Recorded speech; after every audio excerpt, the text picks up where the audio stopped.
News and educational একাডেমিতে তোমাদের প্রত্যেকে স্বাগতম জানাই। আপার প্রাইমারি 2025কে লক্ষ্য রেখে সমাজবিজ্ঞানের ইতিহাসের আজকে প্র্যাকটিস সেট, আজকে ক্লাস নাম্বার 9। আজকে কি করাবো সেটা তোমাদেরকে আমি বলে দিই। দেখো, আগের দিন পড়িয়েছিলাম মুঘল সাম্রাজ্যের গুরুত্বপূর্ণ যুদ্ধ ও শাসকদের কার্যক্রম, এটা পড়িয়েছিলাম। তাহলে এই বিষয় দিয়ে কী কী প্রশ্ন আসতে পারে তার উপর 18টি প্রশ্ন নিয়ে এসেছি। প্রত্যেকটা প্রশ্নের উত্তর আমি বলে দেবো। প্রশ্নের উত্তর বলার আগে তোমরা নিজেরা চেষ্টা করবে এবং আমাকে জানাবে কত তুমি পাচ্ছ। 18-র মধ্যে তুমি কত পাচ্ছ আমাকে জানাবে। তুমি যদি 13-র ওপরে পাও তাহলে ভাববে তোমার প্রস্তুতি ভালো হচ্ছে, আর 13-র নিচে যদি পাও তোমার প্রস্তুতি ভালো হচ্ছে না। ভালো করে পড়ো, ঠিক আছে? এছাড়া ব্যাচ ও বইয়ের জন্য তোমরা যোগাযোগ করতে পারো এই নাম্বারে। এটাই হোয়াটসঅ্যাপ নাম্বার, এটাই ফোনপে নাম্বার।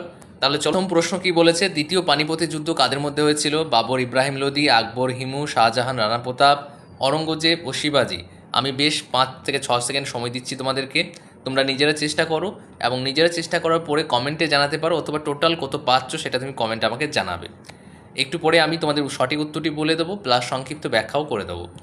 এই ক্ষেত্রে তোমাদের সঠিক উত্তর হবে আকবর ও হিমু। দ্বিতীয় পানিপথের যুদ্ধ হয়েছিল আকবর ও হিমুর সঙ্গে। কত সালে? 1556 সালে এই যুদ্ধটি হয়েছিল, যেখানে আকবর জয়ী হয়েছিলেন এবং মুঘল শাসন পুনরায় স্থিতিশীল হয়। তারপরের প্রশ্ন, রানা প্রতাপ কোন যুদ্ধে পরাজিত হন? বক্সারের যুদ্ধ, তৃতীয় পানিপথের যুদ্ধ, নাকি হলদিঘাটের যুদ্ধ, নাকি দিল্লির যুদ্ধ? তোমরা বলো প্রত্যেকে সঠিক উত্তর কোনটা হবে। সঠিক উত্তর হবে হলদিঘাটের যুদ্ধ, তাই তো? অপশন নাম্বার গটা। হলদিঘাটের যুদ্ধ কত সালে হয়েছিল? 1576 সালে হয়েছিল। কার সাথে কার? আকবর ও রানা প্রতাপের মধ্যে হয়েছিল, যেখানে মেবার রাজা রানা প্রতাপ সাহসিকতার সঙ্গে যুদ্ধ করে পরাজিত হয়েছিলেন।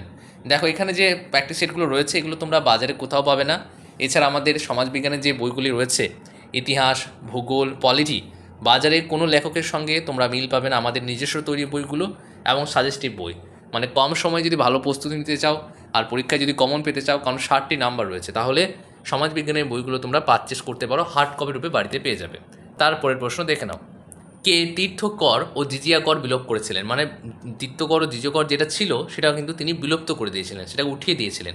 শাহজাহান, বাবর, আকবর, অরঙ্গজেব। সঠিক উত্তর কী হবে? সঠিক উত্তর হবে গটা, আকবর। আকবর কী করেছিলেন? তীর্থকর ও জিজিয়া করটাকে পুরোপুরি তুলে দিয়েছিলেন। ধর্মীয় সহনশীলতার পরিচয়ে আকবর হিন্দুদের ওপর অর্পিত এই করগুলি বিলোপ করেছিলেন। খুব ইম্পর্টেন্ট, আমি সংক্ষিপ্ত ব্যাখ্যা দিচ্ছি, ব্যাখ্যাগুলো মনে রাখবে।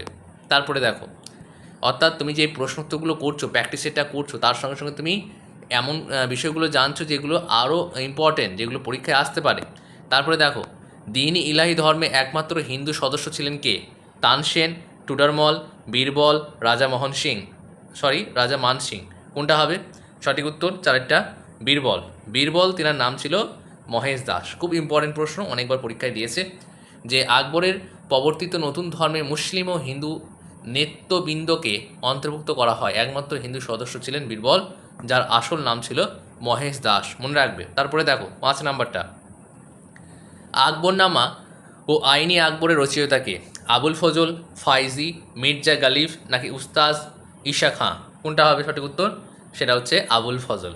এই আবুল ফজল ছিলেন আকবরের প্রধান ইতিহাসবিদ। তিনি আকবরের জীবনী, প্রশাসনিক নীতিগুলি লিখেছেন।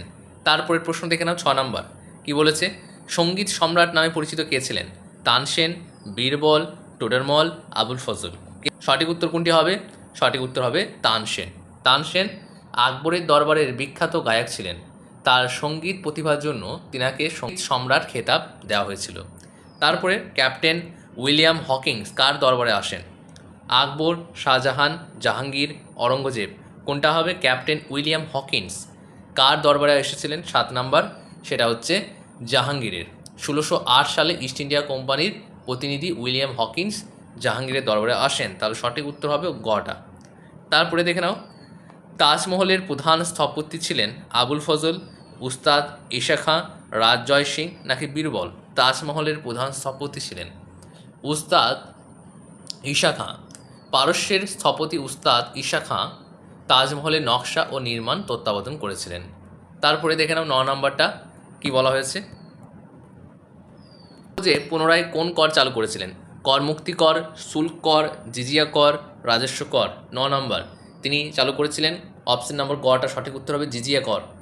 আগের কর মুছে ফেলা হলেও ধর্মভিত্তিক কর হিসেবে অরঙ্গজেব এটি পুনরায় চালু করেছিলেন। তারপরে 10 নম্বর, জিন্দা পীর নামে পরিচিত ছিলেন কে? খুবই ভেরি ভেরি ইম্পর্টেন্ট এবং পরীক্ষায় অনেকবার দিয়েছে। আকবর, শাহজাহান, অরঙ্গজেব, হুমায়ুন। সঠিক উত্তর হবে, নিশ্চয়ই পারবে, অরঙ্গজেব। ধর্মপ্রাণ ও কঠোর নীতিবাদী হওয়ার জন্য তিনি জিন্দা পীর নামে পরিচিত পান। তারপরে প্রশ্ন 11 নম্বর। দেখো, 11 নম্বর প্রশ্নটা এখানেই আছে। বক্সারের যুদ্ধে ব্রিটিশদের জয় ঘটে কবে? 1757 সালে, 1756 সালে, 1764 সালে, 1782 সালে। অপশন কোনটা হবে? দেখো, কোশ্চেনটাকে ঘুরিয়ে দিয়েছে। বক্সারের যুদ্ধে ব্রিটিশদের জয় কবে হবে? 1764 সালে। এছাড়া তোমরা আমাদের চ্যানেলের পক্ষ থেকে আপারের প্র্যাকটিস সেটও পেয়ে যাবে। খুব দ্রুত আমাদের কাজ চলছে এবং আপারে যত রকমের বই আছে সমস্ত সাজেস্টিভ বই আমাদের প্রায় তৈরি হতে চলেছে। তার মধ্যে আপারের সমাজবিজ্ঞানের 3টি বই পাবলিশ হয়েছে, বাকি বইগুলো ধীরে ধীরে পাবলিশ হবে। কে ছিলেন দ্বিতীয় বাহাদুর শাহ? প্রথম ইউরোপীয়দের দরবারে ডাকেন, নাকি শেষ মুঘল শাসক, নাকি শাহজাহানের পুত্র, নাকি জাহাঙ্গীরের মন্ত্রী? বারের সঠিক উত্তর হবে কোনটা? অপশন নম্বর খটা, শেষ মুঘল শাসক। 1857 সালের বিদ্রোহের সময় তিনি প্রতীকী সম্রাট ছিলেন এবং বিদ্রোহ ব্যর্থ হলে ইংরেজরা তাকে নির্বাসনে পাঠায়। তারপরে 13 নম্বরের প্রশ্ন। এই 13 পর্যন্ত কে কত পাচ্ছ একটু কমেন্ট করে জানাও, তারপরে আমি আবারও শুরু করছি। বেশ, ঠিক আছে, চলো। কে জাফর ছদ্মনামে কবিতা লিখতেন? জাহাঙ্গীর, শাহজাহান, দ্বিতীয় বাহাদুর শাহ, আবুল ফজল। জাফর ছদ্মনামে কবিতা লিখতেন দ্বিতীয় বাহাদুর শাহ। অপশন নাম্বার গটা হবে সঠিক উত্তর। তিনি একজন বিখ্যাত কবি হিসাবেও খ্যাতিমান ছিলেন। জাফর নামে উর্দু শায়রি করতেন, খুব ইম্পর্টেন্ট। দেখো, আমি যে পয়েন্টগুলো বলছি এগুলো থেকেও প্রশ্ন আসতে পারে। পানিপথের যুদ্ধে মারাঠাদের নেতৃত্ব কে দিয়েছিলেন? বালাজি বাজিরাও, রঘুনাথ রাও, শিবাজি, বিশ্বাস রাও। 14 সঠিক উত্তর কোনটি হবে?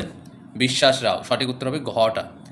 দেখো, এর সম্বন্ধে একটু জানতে হবে তোমাকে যে 1761 সালের এই যুদ্ধে আহমেদ শাহ আবদালির বিরুদ্ধে বিশ্বাস রাও নেতৃত্ব দেন এবং নিহত হন। তারপরে প্রশ্ন দেখে নাও 15 নম্বরটা। 15 নম্বরে কী বলা হয়েছে? 15তে বলা হয়েছে কে নাহারি ফৌজ নামের সেনাবাহিনী গঠন করেছেন? আকবর, জাহাঙ্গীর, শাহজাহান, অরঙ্গজেব। সঠিক উত্তর কোনটি হবে? 15 নম্বর সঠিক উত্তর হবে অপশন নাম্বার গটা, শাহজাহান এই সেনাবাহিনী গঠন করে সামরিক শক্তি বৃদ্ধি করেন। 16 নম্বর, 17 নম্বর, 18 নম্বর। আর মাত্র 3টি প্রশ্ন আছে। 3টি প্রশ্ন হওয়ার পরেই কিন্তু আজকে প্র্যাকটিস সেট শেষ হয়ে যাবে। তোমরা আমাকে জানাবে কত নম্বর পাচ্ছ। জাহাঙ্গীর কোন বিখ্যাত বাগান তৈরি করেছিলেন? লালবাগ, সাফদার জং বাগ, নাকি শালিমার বাগ, নাকি হুমায়ুন বাগ? কোনটা হবে? 16 নম্বর, সেটা হচ্ছে শালিমার বাগ। অপশন নাম্বার গটা। দেখো, জম্মু ও কাশ্মীরের এই অপূর্ব মুঘল বাগান নির্মাণ করেন জাহাঙ্গীর। তাহলে কোথায়? জম্মু ও কাশ্মীরে। তারপরে প্রশ্ন দেখে নাও। এ উপনিষদ ফরাসিতে অনুবাদ করেছিলেন? শাহজাহান, দারশিকো, আবুল ফজল, অরঙ্গজেব। কে হবে? দারাশিকো হবে একদম সঠিক উত্তর। শাহজাহানের পুত্র দারাশিকো হিন্দু মুসলিম ভাবধারায় বিশ্বাস করতেন ও সংস্কৃত ধর্মগ্রন্থ অনুবাদ করেছিলেন। একদম ইম্পর্টেন্ট। ব্রিটিশরা বাংলা, বিহার ও উড়িষ্যার দেওয়ানি লাভ করে কবে? একদম শেষ প্রশ্ন, 1765 সালে। বক্সারের যুদ্ধের পর এলাহাবাদ সন্ধির মাধ্যমে ব্রিটিশরা এই 3টি প্রদেশের রাজস্ব আদায় অধিকার পায়। তাহলে আজকে যে 18টি প্রশ্ন করালাম, এই 18টি প্রশ্নের মধ্যে কে কত পাচ্ছ আমাকে কমেন্ট করে জানাও। আর একটা গুরুত্বপূর্ণ বিষয় হচ্ছে, তোমরা যদি আমাদের সমাজবিজ্ঞানের ইন্ডিয়ান হিস্টোরি, পলিটি এবং জিওগ্রাফি বই পারচেস করতে চাও, আমাদের সমাজবিজ্ঞানের এই 3টি বই তুমি যদি পারচেস করতে চাও, পলিটি রয়েছে, নিচে রয়েছে জিওগ্রাফি, হিস্টোরি রয়েছে। হার্ড কপি বই বাড়িতে পেয়ে যাবে, এখন অফার রয়েছে 1100 টাকার মধ্যে পেয়ে যাবে। তুমি যদি পারচেস করতে চাও তাহলে এখানে তুমি যে নাম্বারটা দেখতে পাচ্ছ এই নাম্বারে তুমি ফোনপে করে 1100 টাকা নিজের নাম ঠিকানা লিখে এই নাম্বার হোয়াটসঅ্যাপে স্ক্রিনশট দিয়ে দাও। ম্যাক্সিমাম 13 থেকে 14 দিনের মধ্যে বাড়িতে পৌঁছে যাবে, কোনো সমস্যা তোমার হবে না। সেটা কেমন লেগেছে কমেন্ট করে জানাও। আরও যদি ক্লাস পেতে চাও তাহলে বেশি বেশি কমেন্ট করো, কারণ কমেন্ট যদি কম হয় তাহলে কিন্তু ভিডিও করতে অতটা ভালো লাগে না। তোমরা বেশি লাইক করো, কমেন্ট করো, তাহলে কিন্তু অনেক বেশি ভিডিও এই চ্যানেলের পক্ষ হতে পেয়ে যাবে।